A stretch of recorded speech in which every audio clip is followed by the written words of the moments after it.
अस्सलाम वालेकुम।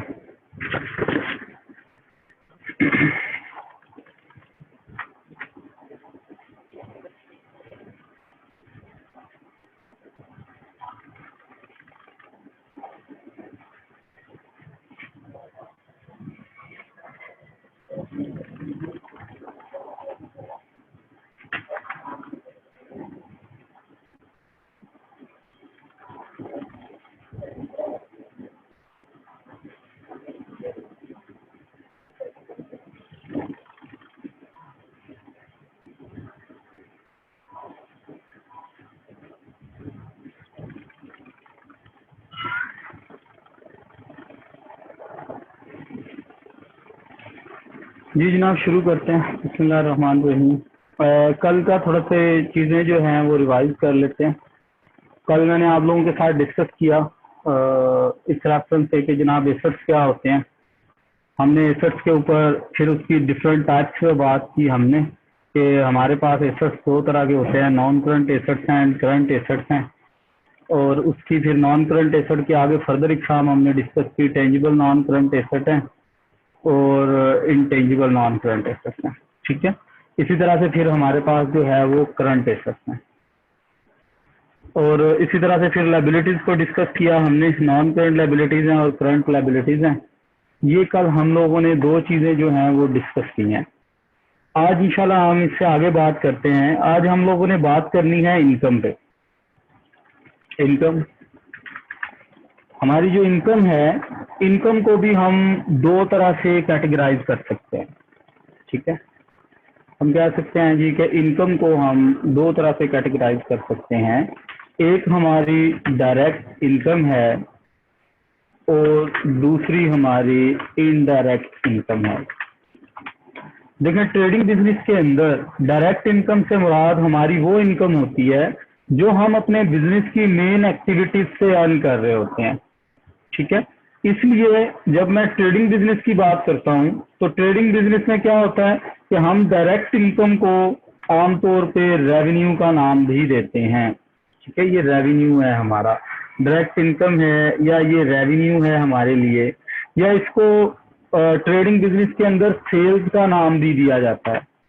तो ये डायरेक्ट इनकम होती है। लाइक ट्रेडिंग बिजनेस में आप कोई भी चीज बेचेंगे तो बेचने को सेल्स बोलेंगे, उस सेल्स को आप अपनी डायरेक्ट इनकम कहेंगे। इसी तरह से इनडायरेक्ट इनकम जो होती है वो इनडायरेक्ट इनकम आपकी कहलाती है अदर इनकम। ठीक है जी, वो इनडायरेक्ट इनकम आपकी अदर इनकम कहलाती है। इसका मतलब है कि ये वो इनकम है जो मेरे बिजनेस की मेन एक्टिविटीज से अर्न नहीं हो रही। फॉर एग्जाम्पल, मेरा एक जनरल स्टोर है, तो अब जो मैं जनरल स्टोर पे चीजें मुख्तलिफ बेच रहा हूँ वो मेरी सेल्स हैं। सेल्स मेरी डायरेक्ट इनकम है। अब ऐसा मुमकिन है कि वो जो जनरल स्टोर है वो 2 स्टोरी बिल्डिंग हो और उसमें से मैं एक जो उसका फ्लोर है वो रेंट पे दे दूं, तो जो मैं रेंट रिसीव कर रहा हूँगा वो मेरी इनडायरेक्ट इनकम होगी या अदर इनकम होगी। इसी तरह से अगर मैं अपने पैसे बैंक में जमा करा देता हूँ फिक्स डिपॉजिट में, तो उस पर जो इंटरेस्ट ले रहा हूँगा वो मेरे लिए अदर इनकम होगी। इसी तरह से अगर मैं सर्विसेज प्रोवाइड कर रहा हूँ अपने ट्रेडिंग बिजनेस के साथ साथ, कमीशन वगैरह कुछ रिसीव कर रहा हूँ, तो वो कमीशन भी मेरी अदर इनकम के अंदर कंसिडर की जाएगी। तो इनकम को हम इस तरह से दो हिस्सों में डिवाइड कर लेंगे, डायरेक्ट इनकम और इनडायरेक्ट इनकम। ठीक है जी, इसके बाद बात करेंगे हम लोग अपने एक्सपेंसेस से।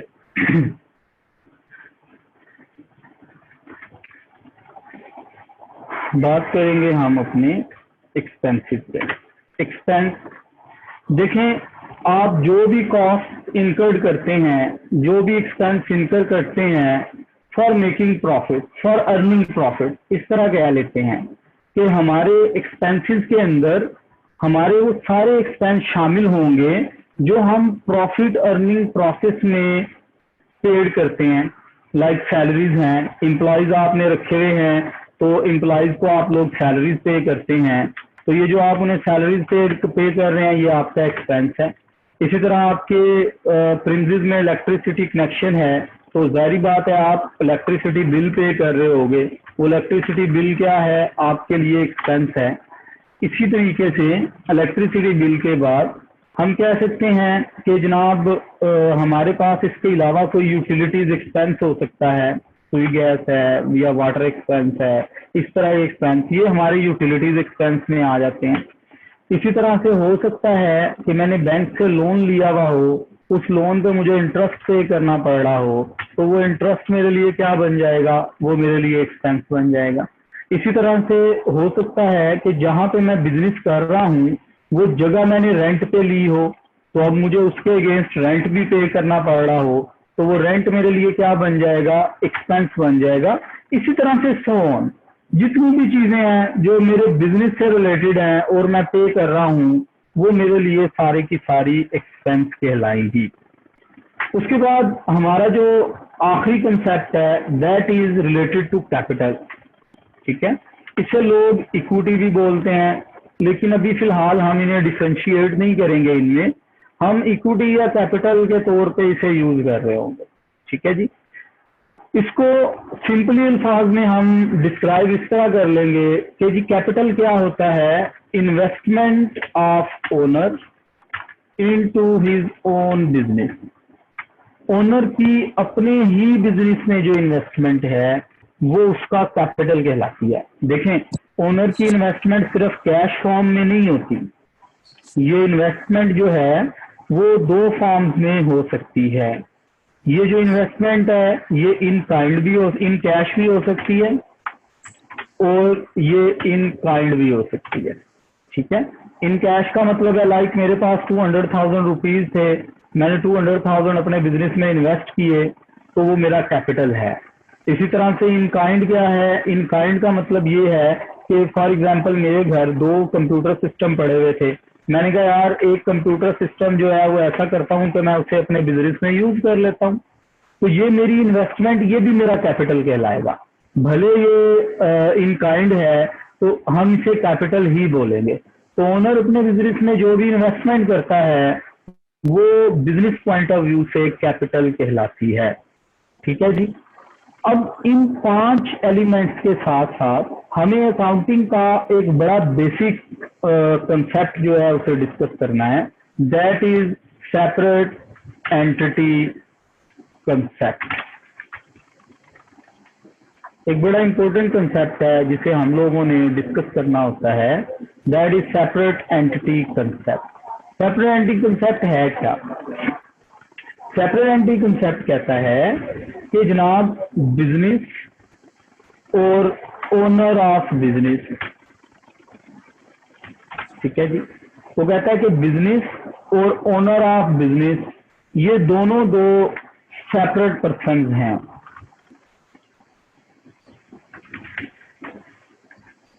तो कहता है कि आप अपने बिजनेस को एक आर्टिफिशियल पर्सन कंसिडर करें।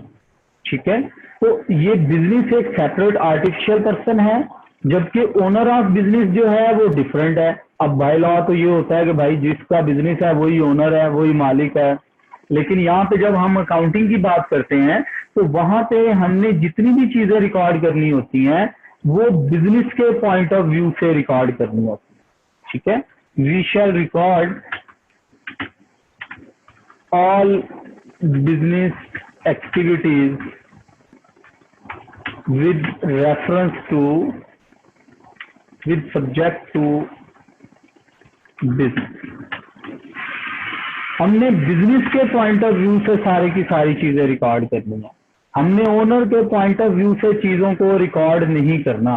फॉर एग्जांपल मैं कहता हूं कि मैंने एक बिजनेस शुरू किया, तो मैंने उसके अंदर जो है वो कुछ पैसे इन्वेस्ट किए, तो मैंने खुद को प्रेजेंट नहीं करना, मैंने बोलना है कि मेरे बिजनेस में इन्वेस्टमेंट हुई, तो क्योंकि मैं बिजनेस को पैसे दे रहा हूं और वो पैसे बिजनेस ने मुझे वापस करने हैं और मैं बिजनेस का ओनर हूं, इसलिए वो उस लायबिलिटी को कैपिटल का नाम देता है कि ये कैपिटल है, ताकि देखने वाले को उस टर्मिनोलॉजी को पढ़ के ही समझ आ जाए कि यार ये जो कैपिटल लिखा हुआ है ना, ये उसके बिजनेस के ओनर की इन्वेस्टमेंट है। इसलिए ओनर की इन्वेस्टमेंट को बाकी लायबिलिटीज से डिस्टिंग्विश करने के लिए कैपिटल का नाम दिया जाता है या उसे इक्विटी बोला जाता है।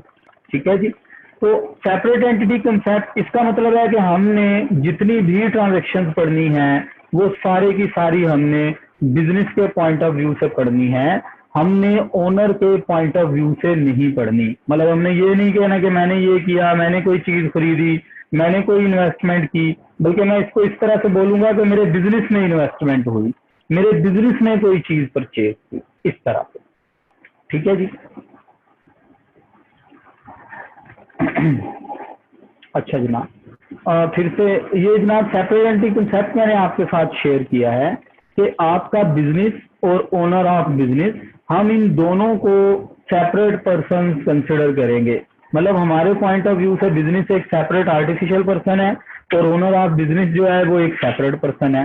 लिहाजा हमने अकाउंटिंग के मुताबिक जिन भी चीजों को रिकॉर्ड करना है वो बिजनेस पॉइंट ऑफ व्यू से चीजों को रिकॉर्ड करना है, हमने ओनर के पॉइंट ऑफ व्यू से चीजों को रिकॉर्ड नहीं करना। ये भी आगे चल के मैं एक क्वेश्चन करता हूँ, अभी एक छोटा सा क्वेश्चन बनाते हैं, तो उसके अंदर जो है वो मैं आप लोगों के साथ डिस्कस करूंगा मुख्तलिफ चीजें, वहां जाके आपको क्लियर हो जाएगी कि बिजनेस पॉइंट ऑफ व्यू से रिकॉर्ड करने का मतलब क्या होता है। अच्छा बच्चे, आपके बिजनेस में मुख्तलिफ तरह की एक्टिविटीज परफॉर्म हो रही होती हैं, बिजनेस एक्टिविटीज। ठीक है, आपके बिजनेस में मुख्तलिफ तरह की एक्टिविटीज जो हैं वो परफॉर्म हो रही होती हैं। ये जो बिजनेस के में मुख्तलिफ एक्टिविटीज परफॉर्म हो रही होती हैं, लाइक हम फॉर एग्जांपल रेंट पे कर रहे हैं, सैलरीज पे कर रहे हैं, चीजें परचेज कर रहे हैं, उन्हें प्रॉफिट मार्जिन पे सेल आउट कर रहे हैं, अपने बिजनेस में इन्वेस्टमेंट कर रहे हैं। ठीक है, ये सारी बिजनेस एक्टिविटीज हैं। मतलब ये वो एक्टिविटीज हैं जिनका इम्पैक्ट मेरे बिजनेस पे पड़ता है। तो ये बिजनेस जो एक्टिविटीज होती हैं इनको हम अकाउंटिंग में बोलते हैं बिजनेस ट्रांजैक्शन। ठीक है, इनको हम लोग बोलते हैं बिजनेस ट्रांजैक्शन। यानी कि आगे चल के जब भी आप ट्रांजैक्शन का वर्ड पढ़ोगे, यहाँ पे मैं आपके साथ शेयर करूंगा, तो वो बेसिकली बिजनेस एक्टिविटीज की बात हो रही होगी कि हम लोग बिजनेस एक्टिविटीज पे बात कर रहे होंगे। ठीक है जी, तो एक ये तो बेसिक सी अंडरस्टैंडिंग बन गई हमारी इस सारे बिजनेस से रिलेटेड। इसमें हमारे पास एक जो नेक्स्ट चीज है दैट इज अकाउंटिंग इक्वेशन। ठीक है जी, अकाउंटिंग इक्वेशन से हम लोग अपनी बात को शुरू करेंगे। ये हमारा पहला टॉपिक भी है और इससे हमें इन सारी बिजनेस ट्रांजैक्शंस की समझ भी आएगी और हम सीखेंगे कि किस तरीके से वो बिजनेस ट्रांजैक्शंस हमारे बिजनेस पे इम्पैक्ट करती हैं। तो अकाउंटिंग इक्वेशन को जो सिंपली बोला जाता है वो बोला जाता है कि जनाब assets is equal to liabilities plus capital. जो अकाउंटिंग इक्वेशन है, सॉरी, जो अकाउंटिंग इक्वेशन है उसे हम लोग कहते हैं assets is equal to liabilities plus capital.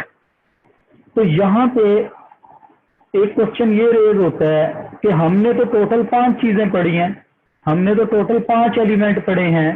Assets होते हैं, लायबिलिटीज होती हैं, कैपिटल होता है, इनकम होती है और एक्सपेंस होते हैं। तो भाई इनकम और एक्सपेंस कहाँ पे गए? क्योंकि इस अकाउंटिंग क्वेश्चन में तो सिर्फ 3 चीजें हैं, 2 चीजें इस अकाउंटिंग क्वेश्चन में नहीं है, एक एक्सपेंस नहीं है और एक हमारे पास जो है वो इनकम नहीं है। तो आपने यहाँ पे ये रूल याद रखना है कि जितनी भी इनकम होती है वो सारी हमने ऐड करनी होती है इन कैपिटल। ठीक है, हमारी जितनी भी इनकम होगी हम उसे कैपिटल में ऐड करेंगे, उसका सेपरेट कॉलम नहीं बनाएंगे।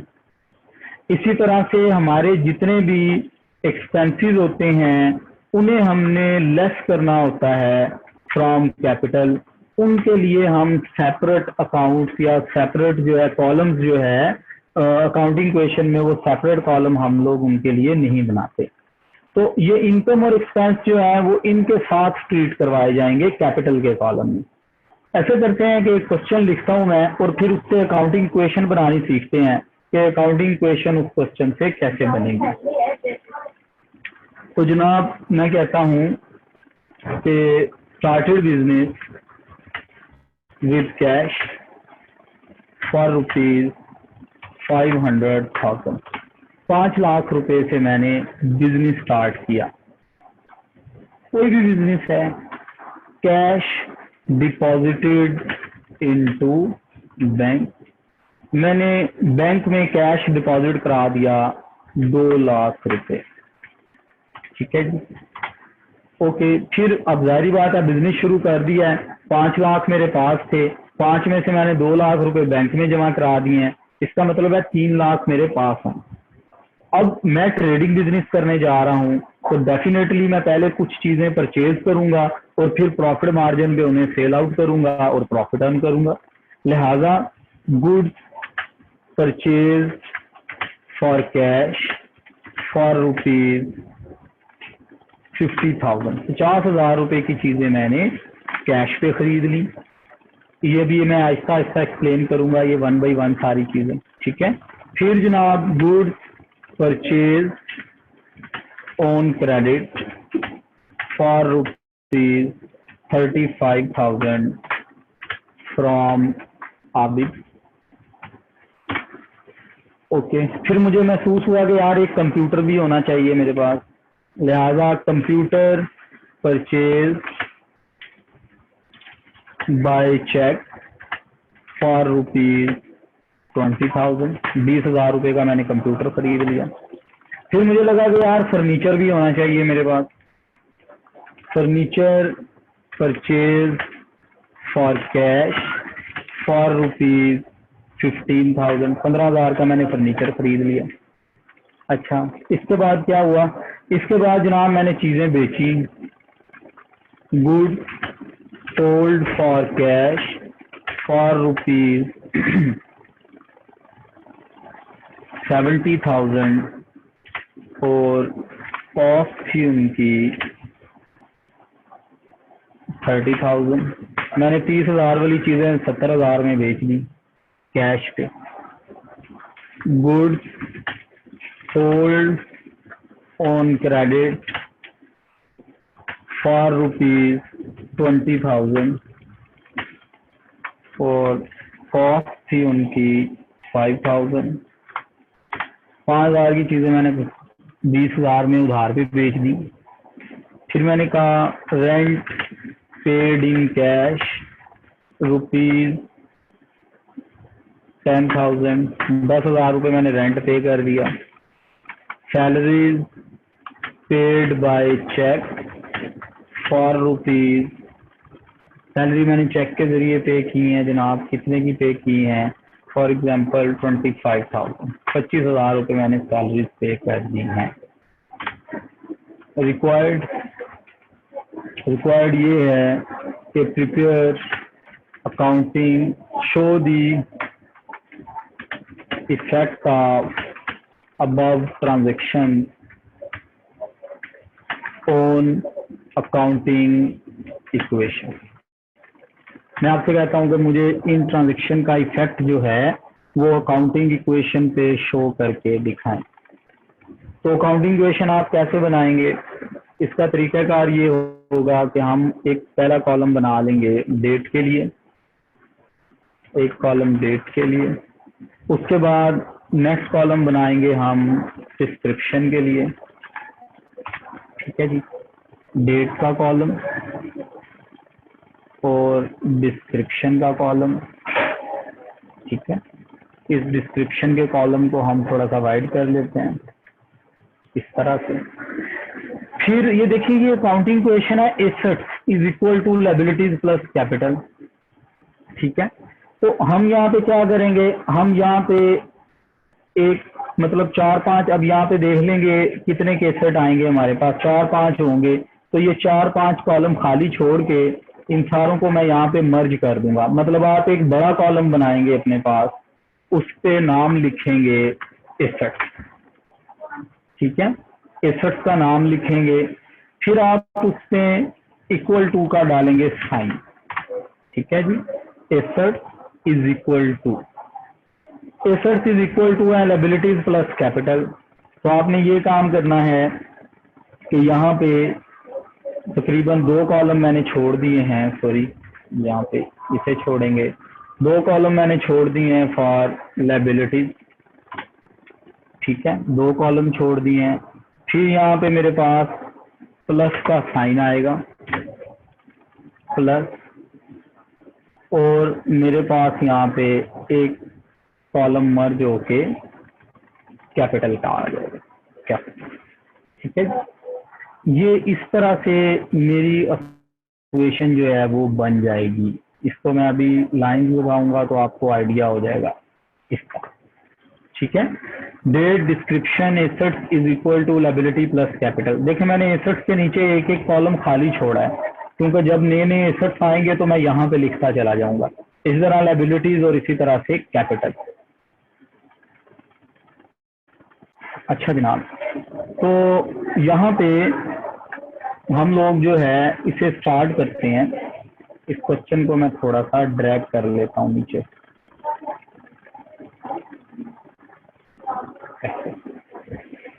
अच्छा जी, इस क्वेश्चन को जो है वो मैं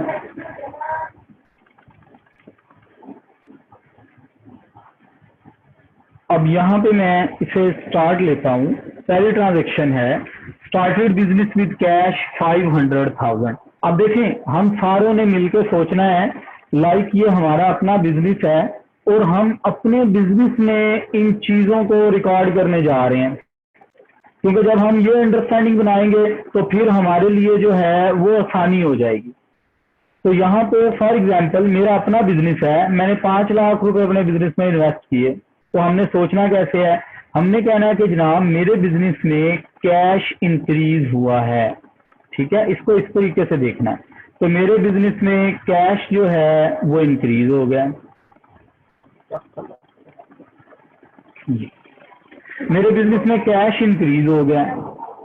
इसका मतलब है कैश मेरे लिए क्या है, एसेट है।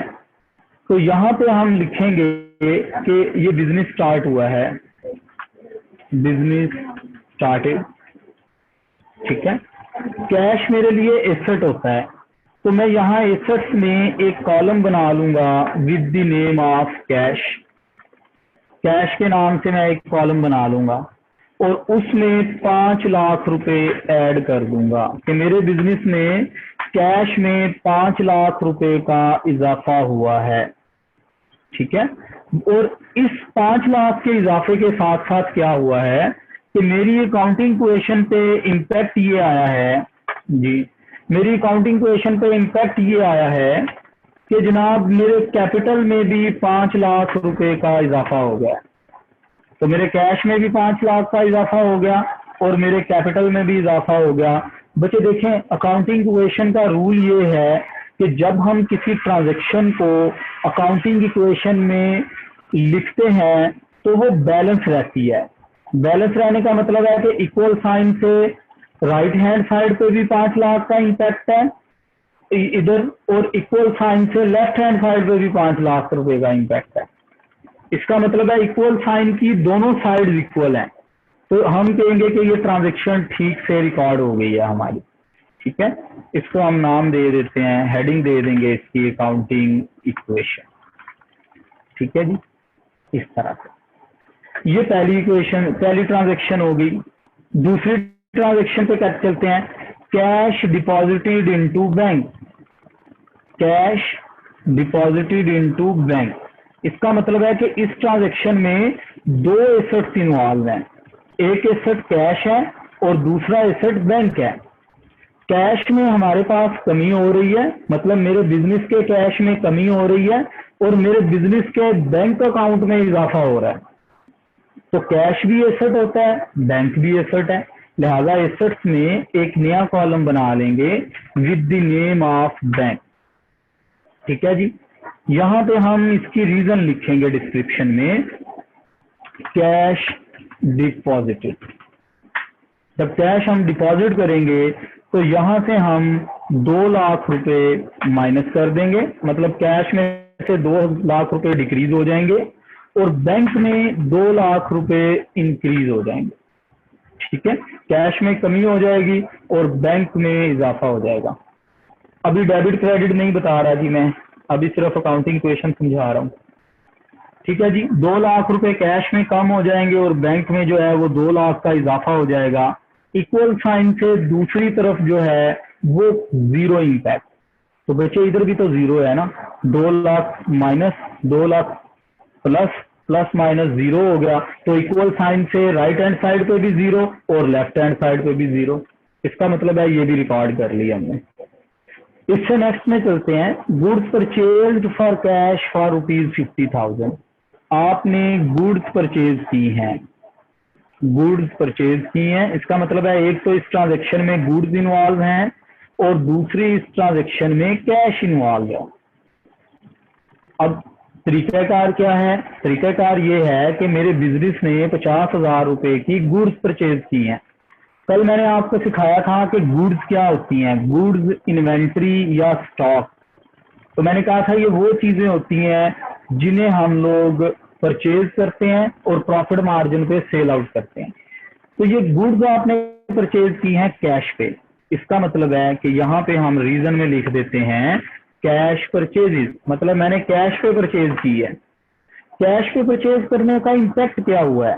कैश पे परचेज करने का इम्पैक्ट ये हुआ है कि मेरे बिजनेस में से 50,000 रुपए कैश आउट हो गया। जारी बात है, जब मैंने पेमेंट कर दी तो मेरे बिजनेस में से 50,000 रुपए कैश लेस हो गया।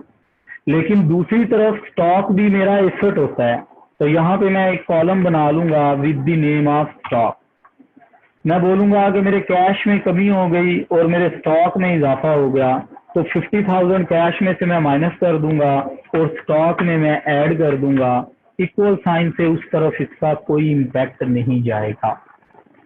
ठीक है, तो आपने कम से कम दो इफेक्ट देखने हैं हर एक ट्रांजेक्शन के।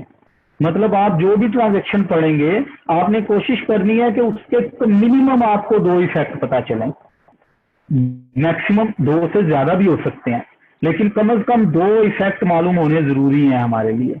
ठीक है, तो ये भी बैलेंस है हमारे पास।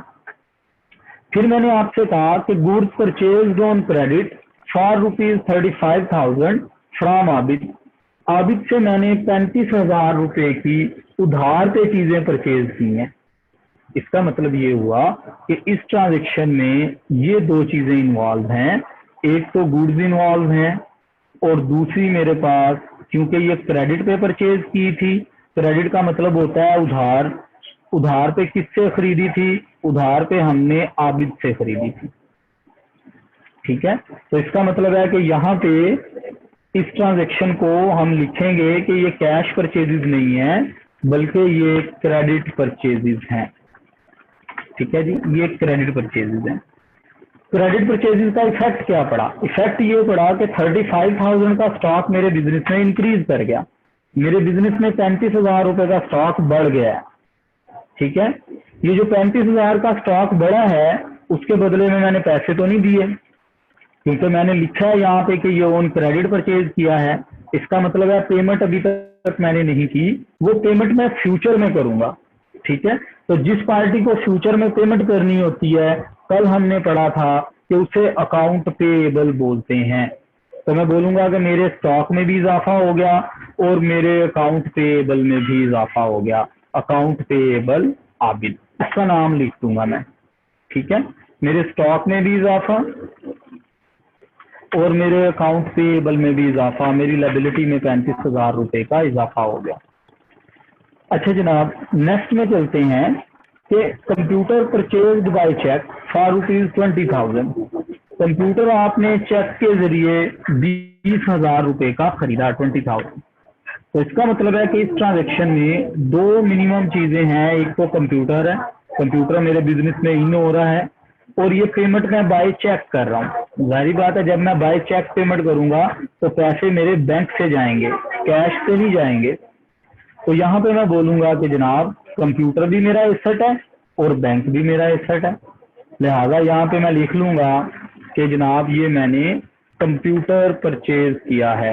कंप्यूटर परचेज किया है, कंप्यूटर परचेज किया है, तो कंप्यूटर परचेज करने की वजह से मेरे बैंक अकाउंट से 20,000 रुपए कम हो गए। जारी बात है, जब मैंने चेक दे दिया तो मेरे बैंक अकाउंट से 20,000 रुपए कम हो गए। ठीक है, मेरे बैंक अकाउंट से 20,000 रुपए कम हो गए हैं।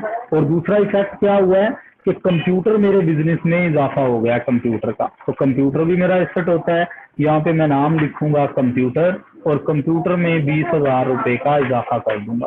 तो कंप्यूटर में 20,000 का इजाफा हो गया है और बैंक से 20,000 रुपए की पेमेंट हो गई है। इक्वल साइन के उस तरफ इसका कोई इम्पैक्ट नहीं जाएगा। अच्छा जी, इसके बाद क्या हुआ, इसके बाद मैंने फर्नीचर खरीद लिया। और फर्नीचर किस पे खरीदा, फर्नीचर खरीदा मैंने कैश पे। ठीक है, मैंने फर्नीचर परचेज कर लिया और फर्नीचर किस पे परचेज किया, मैंने कैश पे। इसका मतलब है मैंने फर्नीचर खरीदा और उसके बदले में कैश पे कर दिया। तो मेरे बिजनेस पे क्या इफेक्ट पड़ा, मेरे बिजनेस में फर्नीचर इन हो गया, मतलब फर्नीचर आ गया मेरे बिजनेस में, लेकिन मेरे बिजनेस से कैश चला गया। तो यहाँ पे मैं लिखूंगा फर्नीचर परचेज, फर्नीचर परचेज। ये जो फर्नीचर परचेज करूंगा, यहाँ पे मेरे कैश में से 15,000 रुपए की कमी हो जाएगी। 15,000 रुपए मेरे कैश में से आउट हो जाएंगे। और फर्नीचर मेरे लिए एसेट है, तो यहाँ पे एक कॉलम फर्नीचर के नाम का बना लूंगा और यहाँ पे 15,000 रुपए उस फर्नीचर में मैं ऐड कर दूंगा। ठीक है बच्चे, तो ये मेरे पास 15,000 से ट्रांजेक्शन हो गई। यहाँ से आप एक चीज नोट कर रहे होंगे कि हम जब भी कोई नया एसेट परचेज करते हैं तो हम उसको बाय नेम लिखते हैं। लाइक कैश आया, कैश लिखा, बैंक में पैसे जमा कराए, बैंक लिखा, स्टॉक खरीदा तो स्टॉक लिख लिया, कंप्यूटर खरीदा तो कंप्यूटर लिख लिया, फर्नीचर खरीदा तो फर्नीचर लिख लिया। तो हम हर जो नया एसेट खरीदेंगे, जो भी नया एसेट खरीदेंगे, उसको हम बाय नेम लिखेंगे। ठीक है, एसेट्स के कॉलम में उसका एक सब कॉलम बना लेंगे और उसमें उसकी अमाउंट को लिख लेंगे। अच्छा जी, नेक्स्ट ट्रांजेक्शन है हमारे पास कि हमने कैश पे 70,000 की चीजें बेच दी हैं। ठीक है जी, good sold for cash for ₹70,000 और उनकी कॉस्ट थी 30,000। यार ये तो बड़ा सिंपल सा बात है, सिंपल सी बात है कि 30,000 की चीजें मैंने 70,000 रुपए में बेच दी हैं, तो इसका मतलब है मुझे 40,000 रुपए प्रॉफिट हुआ है। ठीक है, इसको हम पहले यूं लिख लेते हैं इस बात को कि मेरे पास जो सेल्स हैं, सेल्स की प्राइस कितनी है, 70,000 रुपए। ये जो सेल्स थी इसकी कॉस्ट कितनी है, कॉस्ट है जनाब इसकी 30,000 रुपए।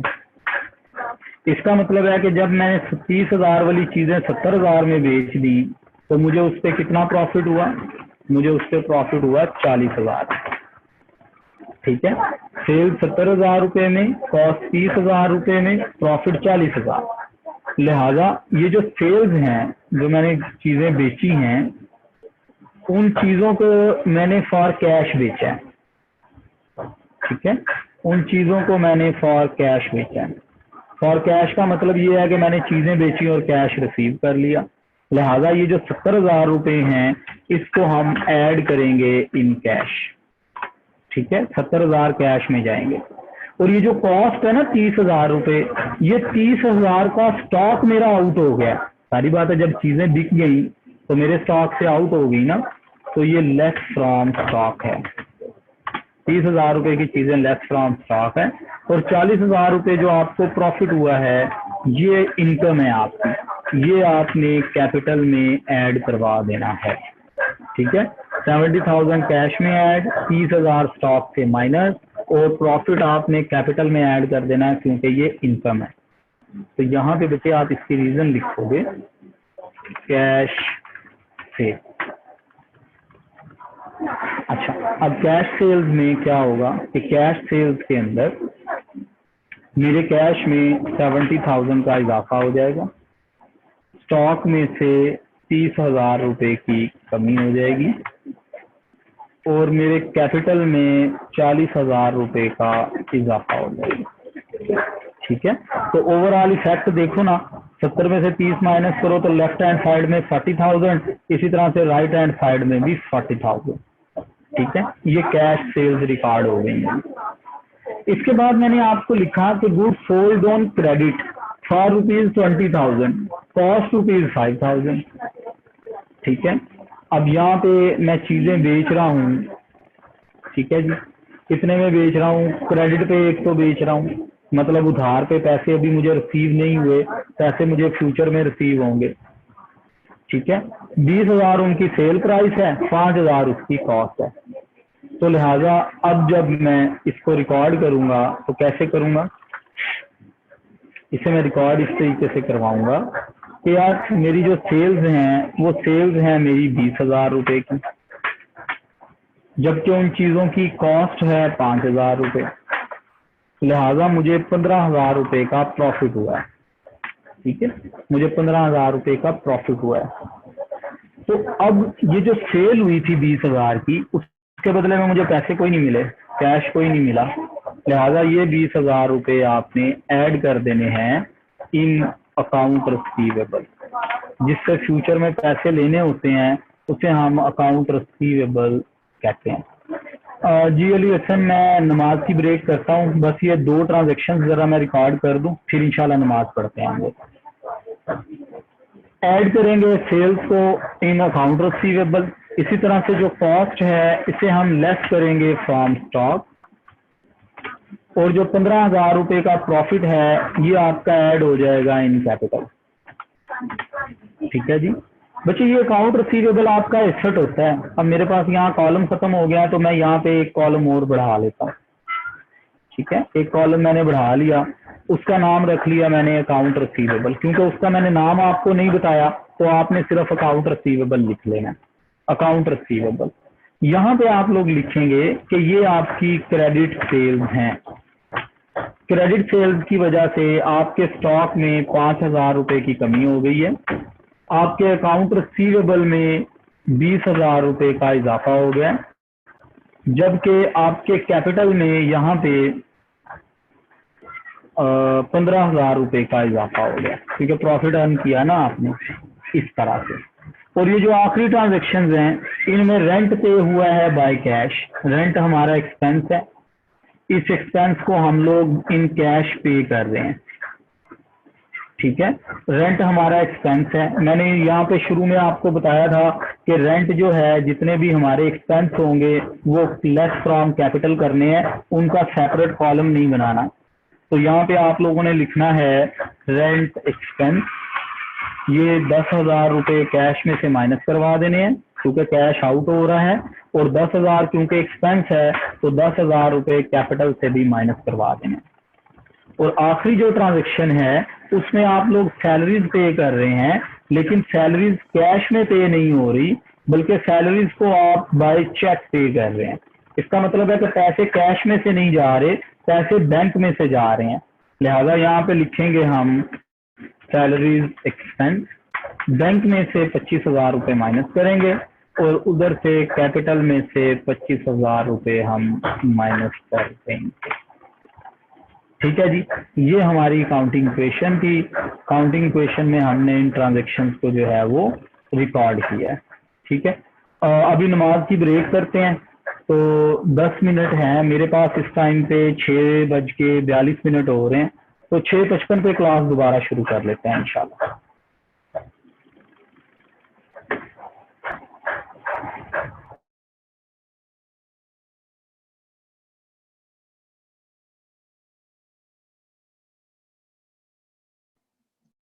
सर जी सर एक इशू है, ये यहाँ पे जो है ना नेट का बहुत इशू है, नेट नहीं आ रहा था तो अभी अभी आया है। मैं ऑलमोस्ट अभी कनेक्ट हुआ बिल्कुल। तो सर मुझे आप ये बता दें इस लेक्चर्स की ना रिकॉर्डिंग कब अवेलेबल हो जाएगी, ताकि मैं फिर देख लूँ। आप शुरू से तो बताएंगे नहीं ना? अच्छा बच्चे, ऐसा है कि अभी नमाज के बाद आ जाते हैं ना, तो कल भी ग्रुप के अंदर शेयर किया था अली साहब ने, और सॉरी एक स्टूडेंट ने शेयर किया था, उनकी बात हुई थी, तो इंशाल्लाह 2-3 दिन में आप लोगों को रिकॉर्डिंग मिल जाएंगी। चलें ठीक है सर। बहरहाल मैं वापस सर आता एक हूँ। ओवरव्यू दे दीजिएगा नमाज के बाद। एक तो ये इसको ठीक कर लें, ये मैंने असल में कैपिटल में इसको नेगेटिव लिखना था, मैंने इसको पॉजिटिव लिखा है। जारी बात है सैलरीज मेरा एक्सपेंस है, तो एक्सपेंस को हमने कैपिटल में से माइनस करना होता है। ठीक है, इसको ठीक कर लें। और नमाज से पहले जो है वो क्वेश्चन था, हम्माद था, क्या नाम था उस बच्चे का? हुसनैन सर। जी बच्चे पूछें, क्वेश्चन पूछें आप।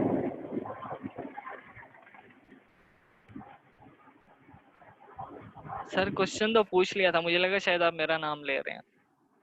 नहीं, एक बच्चा आई थिंक हमाद था उनका नाम, वो क्वेश्चन पूछना चाह रहे थे तो मैंने कहा नमाज के बाद बताता हूँ आपको मैं। एक्सक्यूज मी सर, सर वो कह सर रहा था ये कि नेगेटिव वैल्यू वाला ही पूछना था।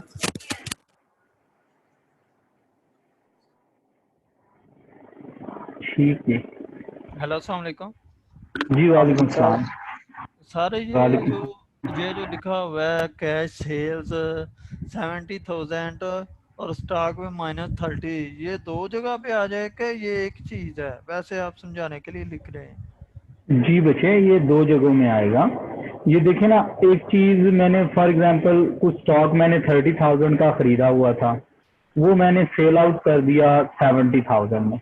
जी अब वो जो 70,000 में मैंने सेल आउट किया, उसके बदले में मुझे कैश मिल गया, जी तो उससे इफेक्ट ये पड़ा कि मेरे कैश में 70,000 का इजाफा हो गया। साफ आओ। जी लेकिन मेरे स्टॉक में से जो स्टॉक आउट हुआ वो 30,000 का आउट हुआ, तो अल्टीमेटली मुझे 40,000 का प्रॉफिट हो गया। ठीक है, वो प्रॉफिट मैंने कैपिटल में ऐड कर दी। ओके अस्सलाम वालेकुम सर। जी वालेकुम सलाम। सर यही मैंने आपसे कहना था कि कैपिटल में 25,000 माइनस आपने लिखा हुआ। जी, वो कैपिटल में माइनस लिखना है बच्चे, मैंने इसे ऐड कर दिया। ठीक है सर, वही मैं बस बात करनी थी। ठीक हो गया जी। चलिए आगे बात करते हैं। ये बच्चे, जब हम सारी ट्रांजेक्शन्स को रिकॉर्ड कर लेते हैं तो रिकॉर्ड करने के बाद हमने इन सारे कॉलम्स को बैलेंस करना होता है। ठीक है, प्लस माइनस करके इन सारे कॉलम्स को हम लोग यहाँ पे बैलेंस करेंगे। तो जनाब यहाँ पे मैं लिख लेता हूँ balance sum of all the 295 यहाँ तक।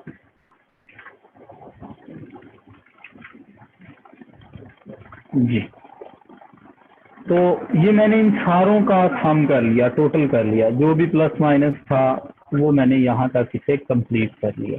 ठीक है, अब अगर फॉर एग्जांपल आप चेक भी करना चाहते हैं, वैसे तो इंडिविजुअल ट्रांजैक्शन में ही चेक हो जाता है कि इक्वल साइन से दोनों तरफ से अगर सेम इम्पैक्ट आ रहा है तो फिर तो हमारा क्वेश्चन ठीक है।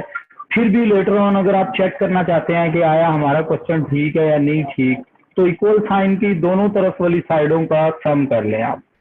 अगर वो इक्वल आता है तो क्वेश्चन ठीक है एक किस्म का, मतलब उसमें कोई अरिथमेटिकल एरर नहीं है। Is equal to sum all these. ठीक है जी, और यहाँ पे is equal to this plus this, यहाँ पे तो दो ही कॉलम है, तो 555 0 555 0 यहाँ तक ये क्वेश्चन हमारा कंप्लीट होगा। मतलब अगर हमें एक कंप्लीट अकाउंटिंग क्वेश्चन बनानी हो तो उस कंप्लीट अकाउंटिंग क्वेश्चन में हम इस तरह से फॉर्मेट बना के और उसमें इन एंट्रीज को हम लोग रिकॉर्ड कर लेंगे। ठीक है जी। अच्छा, अब ये जो अकाउंटिंग क्वेश्चन है, अब यहीं से हम एक और चीज बनाना सीखते हैं, that is statement of financial position. Statement of financial position पहले मैं फॉर्मेट डिस्कस करूंगा आपके साथ, और उसके बाद फिर मैं उसे इंटरप्रेट करूंगा कि बेसिकली वो स्टेटमेंट ऑफ फाइनेंशियल पोजीशन हमें बताती क्या है। जो फाइनेंशियल वर्थ की कल मैं बात कर रहा था, बेसिकली वो फाइनेंशियल वर्थ होती क्या है। ठीक है, तो इसका फॉर्मेट ये होता है कि सबसे पहले हम लोग बिजनेस नेम लिखते हैं, बिजनेस नेम, उसके बाद हम हेडिंग देते हैं statement of financial position, statement of financial position as on, for example कोई भी ईयर एंड हो, सपोज 31 दिसंबर 2019, डेट लिख लेते हैं इस तरह से। ठीक है जी। अच्छा, एक आपने करेंसी साइन जरूर डालना होता है, ये करेंसी साइन डालना इंतहाई इम्पोर्टेंट है। ठीक है, ताकि पता चल सके कि आपने ये जो फाइनेंशियल स्टेटमेंट बनाई है, जिसे आप स्टेटमेंट ऑफ फाइनेंशियल पोजीशन कह रहे हैं, उसका ताल्लुक जो है वो किस टाइम ड्यूरेशन से है। ठीक है, तो इसको बल्कि मैं थोड़ा सा क्लोज करता हूँ यहाँ पे इसे मर्ज करते हैं, इसको भी मर्ज कर लेते हैं, इसको भी मर्ज कर लेते हैं। ठीक है, अब बच्चे स्टेटमेंट ऑफ फाइनेंशियल पोजीशन है क्या? Basically statement of financial position का फॉर्मेट जब हम लोग यूज करेंगे तो हम कहेंगे कि जनाब सबसे पहले हमने हेडिंग देनी है इसमें एसेट। बच्चे एसेट्स की जो हेडिंग देंगे तो हमें आइडिया है कि जो एसेट्स हमने पढ़े हैं वो दो तरह के पढ़े हैं। एक एसेट्स होते हैं नॉन करंट एसेट्स और दूसरे एसेट्स होते हैं करंट एसेट्स। तो यहाँ पे पहले हम हेडिंग देंगे non current assets,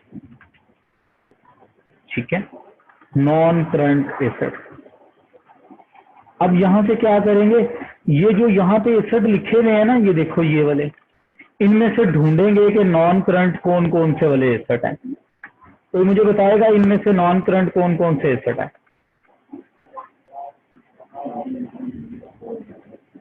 furniture sir, furniture, computer furniture दोनों। जी बिल्कुल जी, आपके फर्नीचर, दो नॉन कंप्यूटर। करंट एसेट हैं। जी बिल्कुल ठीक कह रहे हैं आप भी, कंप्यूटर और फर्नीचर ये दो नॉन करंट एसेट्स हैं। तो आप यहाँ पे नॉन करंट एसेट्स में इन दोनों का नाम लिखेंगे, कंप्यूटर, और यहाँ पे लिखेंगे आप फर्नीचर। कंप्यूटर के सामने इसका बैलेंस लिख देंगे। कंप्यूटर का बैलेंस आ रहा है 20,000, तो यहाँ पे लिख लेंगे आप कंप्यूटर के सामने 20,000, और फर्नीचर के सामने आप फर्नीचर का बैलेंस लिख देंगे 15,000। ये मैं बैलेंस उठा रहा हूँ, 15,000 बैलेंस। ये दो ही नॉन करंट एसेट थे। इसके बाद हम लोगों ने हेडिंग देनी है करंट एसेट, ठीक है। इसके बाद हमने हेडिंग देनी है करंट एसेट, ओके।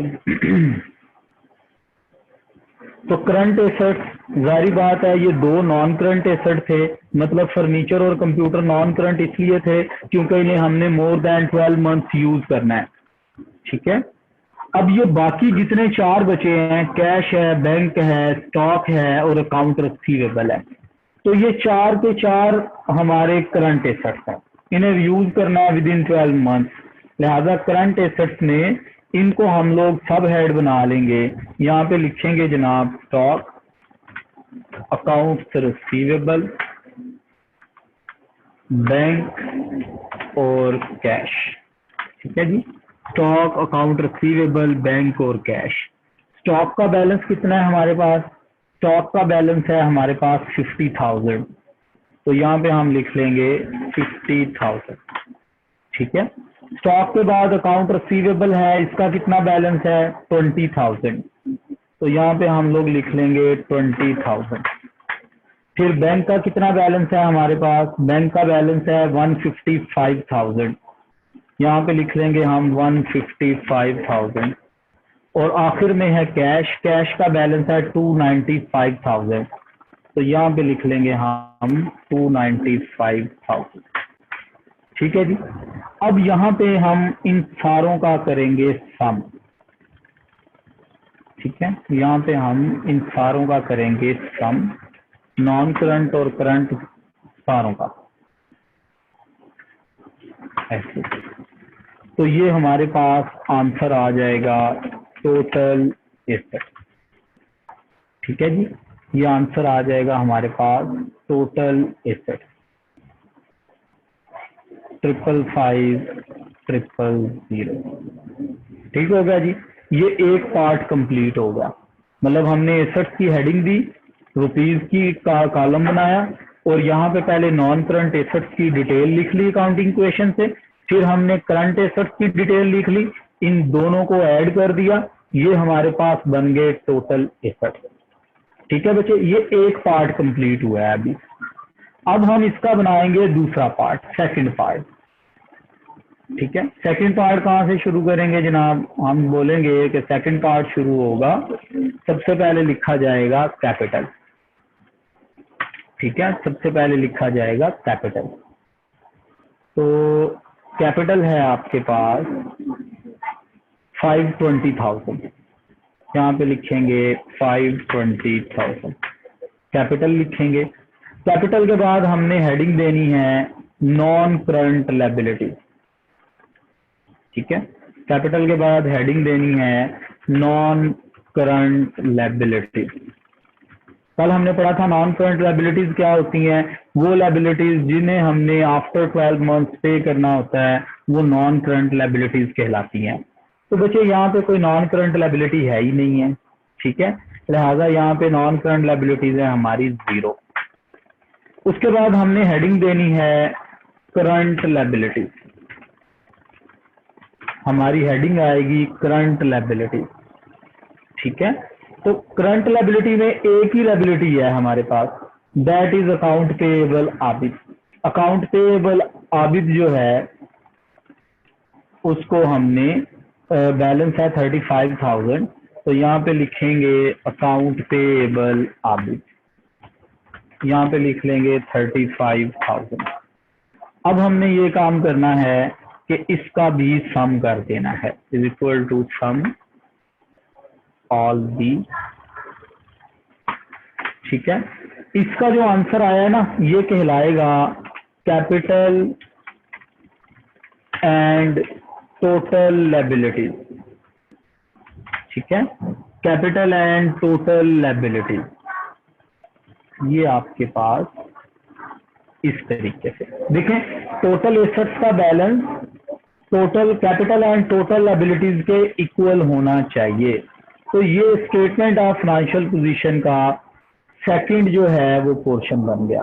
तो अगर हम इन दोनों पोर्शन का आंसर देखें तो वो इक्वल है, जितने टोटल एसेट्स थे उतना ही कैपिटल एंड टोटल लायबिलिटीज का बैलेंस है।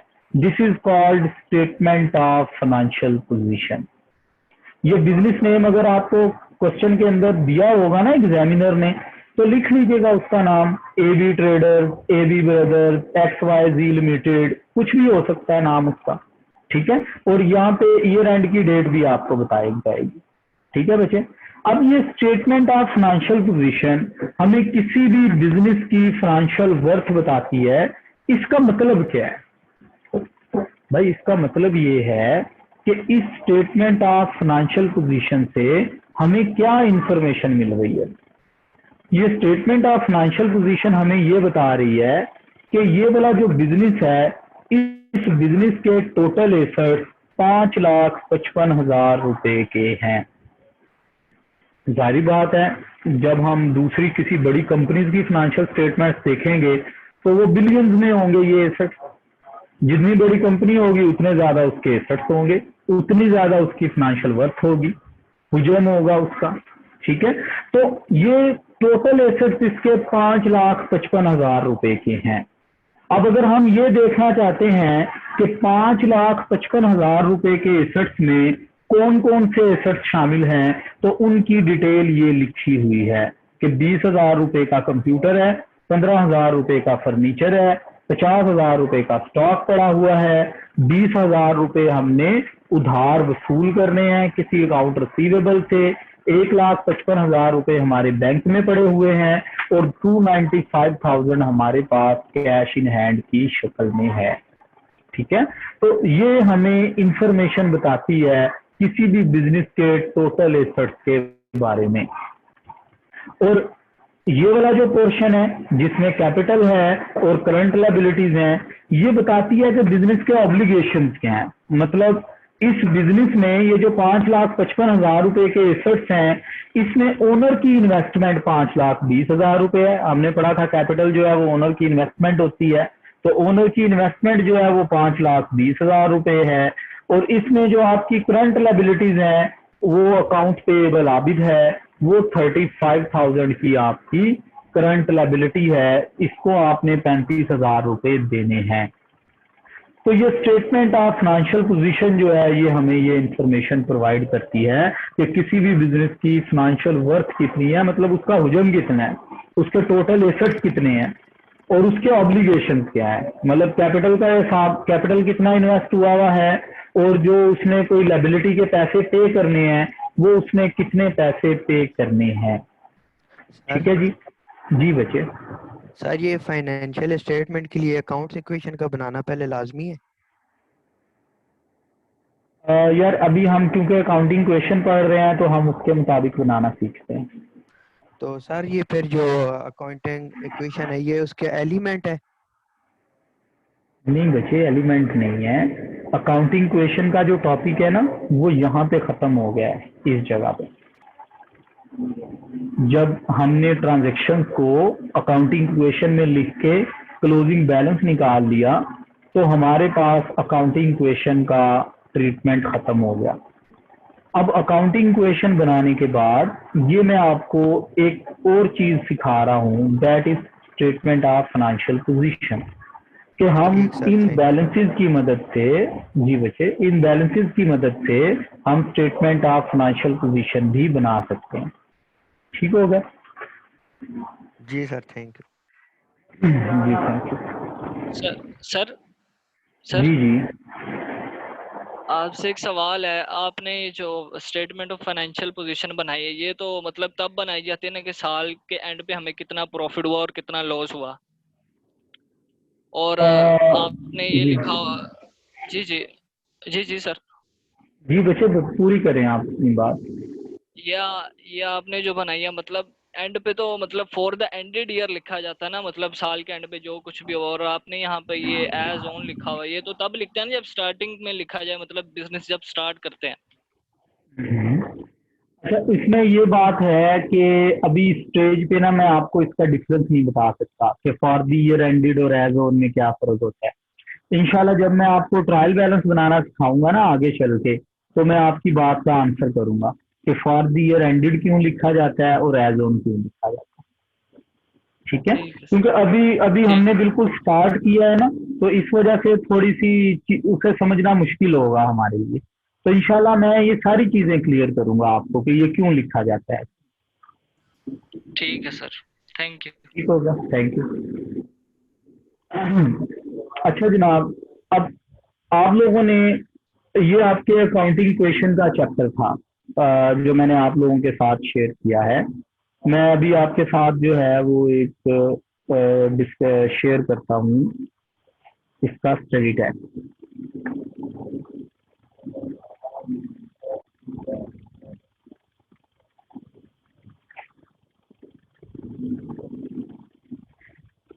जी बच्चे, इसमें आपके पास ये आई कैप का स्टडी टेक्स्ट है। अली साहब ने ये पहले भी शेयर कर दिया था ग्रुप के अंदर, आप लोगों को मिल गया होगा। अगर किसी को नहीं मिला तो ये दोबारा शेयर कर देंगे। ठीक है? इसमें आपका ये चैप्टर नंबर बनता है 3।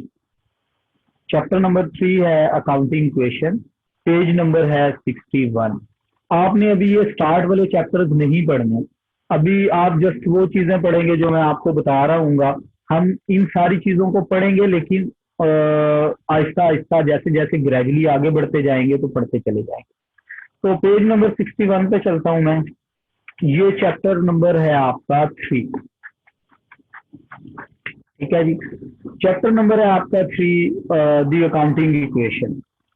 ये जो अकाउंटिंग क्वेश्चन है, यहाँ पे जब ये चैप्टर शुरू होगा तो यहाँ पे simple representation of statement of financial position assets is equal to equity plus liability, ये उसने फार्मूला आपको दे दिया। ठीक है? यहाँ पे बच्चे एक ना ये एग्जांपल शुरू होती है इस बुक के अंदर with the name of Abbas. ठीक है? ये एक एग्जांपल है जिसके अंदर वो आपको मुख्तलिफ तरह की ट्रांजेक्शन को रिकॉर्ड करना सिखाता है।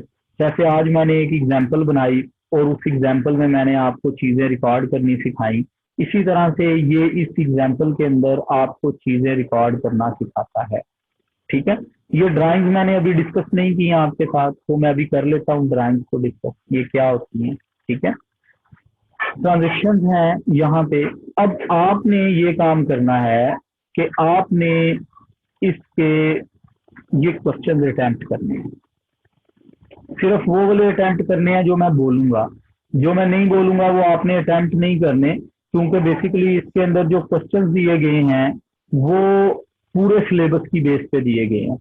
तो इसके अंदर वो ऐसी चीजें भी शामिल होंगी जो अभी तक आपने पढ़ी नहीं होंगी, तो इसलिए वो क्वेश्चन आपसे अटेम्प्ट नहीं होंगे।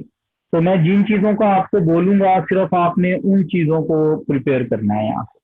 तो एक आप यहाँ से प्रैक्टिस क्वेश्चन नंबर 2 कर सकते हैं बॉब के नाम से, ये पेज नंबर 68 पे है। ठीक है? आप बेशक अपने पास नोट डाउन कर लें इन पेज नंबर्स को, क्योंकि आपको प्रैक्टिस करने में आसानी होगी। तो पेज नंबर 68 पे ये प्रैक्टिस क्वेश्चन नंबर 2 है with the name of Bob. ये क्वेश्चन आप कर सकते हैं, ठीक है जी। इसी तरह से आगे बढ़ेंगे तो 3 आपने नहीं करना, 4 भी नहीं करना, 5 अभी नहीं करना। 5 पे मैं अभी आपको बता दूंगा, डिस्कस कर लूंगा, फिर आप 5 भी कर सकते हैं, ठीक है। इस पे मैं अभी आपके साथ डिस्कशन करता हूँ, फिर आप 5 भी कर सकेंगे। अच्छा, इसके अलावा आपने इसके करने हैं एमसीक्यूज। ये आप चैप्टर के एंड में जाएंगे जब, तो चैप्टर के एंड में आपके पास इसके एमसीक्यूज हैं। नेक्स्ट आपकी क्लास, चूंकि ये इस वीक की आखिरी क्लास है, हर वीक में आपकी 2-2 क्लासेस हैं, तो नेक्स्ट क्लास तक आपने ये ऑब्जेक्टिव बेस्ड क्वेश्चन कंप्लीट करने हैं, ठीक है जी। सर जरा दोबारा बता दें। जी बच्चे, मैं ये बात कर रहा हूँ कि ये चैप्टर नंबर 3 है आपका, इसमें आपके ऑब्जेक्टिव बेस्ड क्वेश्चंस हैं, एमसीक्यूज है। ये नेक्स्ट क्लास, ये पेज नंबर बनता है आपका 78, तो पेज नंबर 78 से ये एमसीक्यूज शुरू होंगे और ये तकरीबन कोई 30 एमसीक्यूज है आपको, आप देखेंगे ना। अच्छा 30 कितने हैं, 34 एमसीक्यूज है।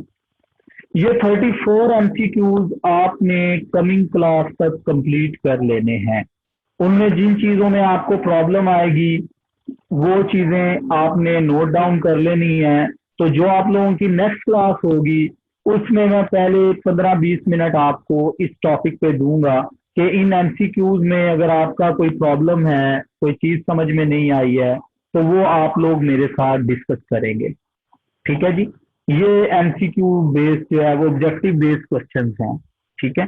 वो आपने इस बुक से करने हैं। चैप्टर नंबर 3 है, उसके एंड में ये पेज नंबर 78 है। 78 से आपके एमसीक्यू के क्वेश्चन शुरू हो जाएंगे।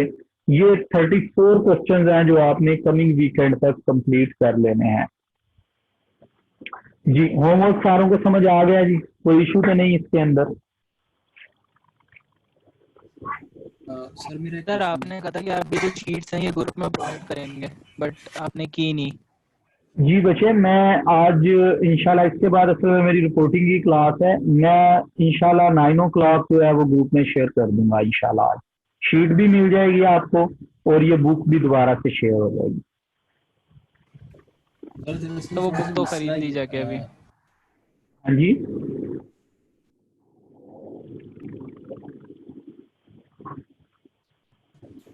सर मैं दरअसल ये कह रहा था कि मतलब बिल्कुल अकाउंटिंग जो है ना for the very first time मैं पढ़ रहा हूँ ये, और मुझे बहुत सी चीज़ें समझ आ भी रही हैं और नहीं भी आ रही, तो दरअसल क्वेश्चन मतलब ये सॉल्व करने में थोड़ा सा मसला होगा। तो मैं कुछ चाह रहा था कि अगर आप थोड़ा सा ओवरव्यू दे दें दोबारा से उसका, तो अच्छा होता है। बच्चे ओवरव्यू देखें, अभी तक मैं आपसे शेयर करता हूँ, कोई मसला नहीं। देखें अभी तो ना हम बिल्कुल बेसिक्स पढ़ रहे हैं। अभी मैंने जस्ट आप लोगों के साथ टर्मिनोलॉजी शेयर की है। मैं अभी उसकी एक्सेल शीट दोबारा आपसे शेयर करता हूँ और मैं आपको समझाता हूँ कि आप लोगों ने जिन बच्चों का पहला लेक्चर रह गया था या जिन बच्चों को डिफिकल्टी आ रही है इसके अंदर, वो चीज़ों को कैसे अंडरस्टैंड कर सकते हैं, ठीक है। ये देखेंगे कल का लेक्चर है मेरा। इस कल के लेक्चर में मैंने जस्ट आपके साथ ये कुछ चीज़ें डिस्कस की थी, ठीक है। इन चीज़ों को मैंने ओनरशिप की बेस पे, मतलब बिजनेस जो होता है, ओनर, अगर ओनर्स की बात की जाए तो ओनर कितनी तरह के होते हैं, मतलब बिजनेस कितनी तरह का होता है बेस्ड ऑन ओनरशिप और एक्टिविटीज पे। ये मैंने जनरल बिजनेस पे इंट्रो किया था। आप इन चीज़ों को गूगल पे भी लिखेंगे तब भी मिल जाएंगी। और ये जो आई कैप की बुक मैं आपके साथ शेयर कर रहा हूँ उसका चैप्टर नंबर 1 देख लें। उस चैप्टर नंबर 1 के अंदर ये सारी चीज़ें मौजूद हैं, ठीक है। इसके बाद मैंने सिर्फ ये बात की थी कि आपको सेट ऑफ फाइनेंशियल स्टेटमेंट का नाम बताया। मैंने कहा कि आप हमारी जो फाइनेंशियल स्टेटमेंट हम लोग बनाते हैं वो 5 तरह की होती हैं। ये मैंने उन 5 के नाम लिखे हुए हैं: statement of financial position, comprehensive income, cash flow, changes in equity और नोट। इसमें भी मैंने ये बताया था कि हमारे बेसिक अकाउंटिंग के सिलेबस में हम ये 2 तरह की फाइनेंशियल स्टेटमेंट बनानी सीखेंगे। स्टेटमेंट ऑफ फाइनेंशियल पोजीशन आज मैंने बनानी भी सिखाई, ठीक है। तो एक बनानी सीखनी है हमने स्टेटमेंट ऑफ कॉम्प्रिहेंसिव इनकम। तो पर्पज इनके सामने लिखे हुए हैं। इन फाइनेंशियल स्टेटमेंट्स के अंदर क्या लिखा हुआ होता है उसको भी समझना जरूरी है, उसकी अंडरस्टैंडिंग लेना भी जरूरी है। तो उसको मैंने बताया था कि ये 5 एलिमेंट्स हैं जो इन फाइनेंशियल स्टेटमेंट्स के अंदर लिखे जाते हैं। एसेट्स होते हैं, लायबिलिटीज होती हैं, एक्सपेंस होते हैं और इनकम और इक्विटी होती है या कैपिटल होता है। तो कल जो मैंने डिस्कस किया, कल मैंने इनमें से पहली 2 चीजें डिस्कस की थी। मैंने कल ये बताया था कि एसेट्स क्या होते हैं। ये देखें यहाँ पे इनकी डेफिनेशन भी लिखी हुई है और यहाँ पे इनकी टाइप्स मैंने बनाई हुई है। नॉन करंट और करंट होते हैं। मोर देन 12 मंथ्स यूज करेंगे तो non current, with in 12 months use करेंगे तो जो है वो करंट एसेट। ठीक है जी।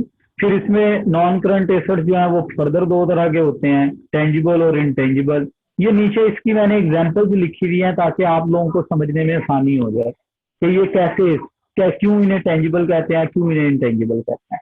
इसी तरह मैंने यहाँ पे करंट एसेट्स की एग्जांपल्स लिखी हुई हैं कि कौन कौन से एसेट्स हमारे करंट एसेट्स हो सकते हैं। वो जब आप यहाँ से इसे पढ़ेंगे तो यहाँ से आपको इसका आइडिया हो जाएगा। इसी तरह से कल मैंने एक्सप्लेन किया था लायबिलिटीज क्या होती हैं, नॉन करंट लायबिलिटीज और करंट लायबिलिटीज। वो पेमेंट, वो ऑब्लिगेशन जो हमने आफ्टर 12 मंथ पे करना है वो नॉन करंट लायबिलिटी कहलाता है। वो ऑब्लिगेशन जो हमने विद इन 12 मंथ पे करना है वो करंट लायबिलिटी कहलाता है।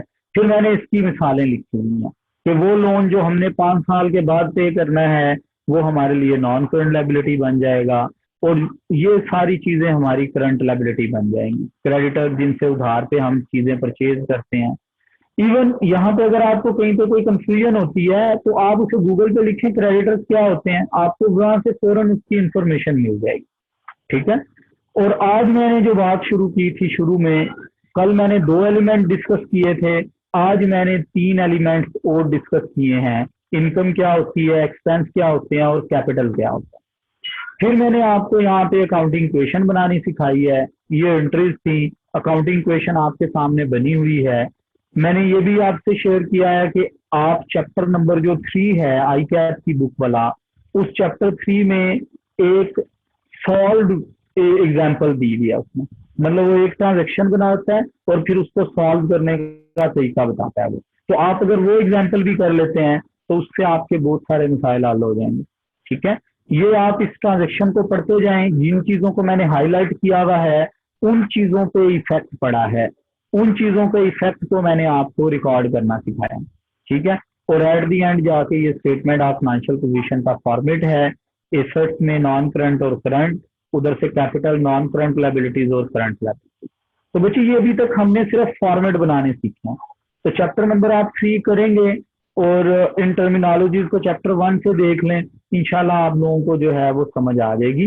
फिर भी अगर कोई चीज रहती हुई तो कमिंग जो क्लास होगी कमिंग वीक में आपकी, आप क्लास के स्टार्ट में मेरे साथ डिस्कस कर सकते हैं कि हमें फलां चीज पढ़ी, हमें समझ नहीं आई, वो इंशाल्लाह मैं आप लोगों के साथ डिस्कस करूंगा।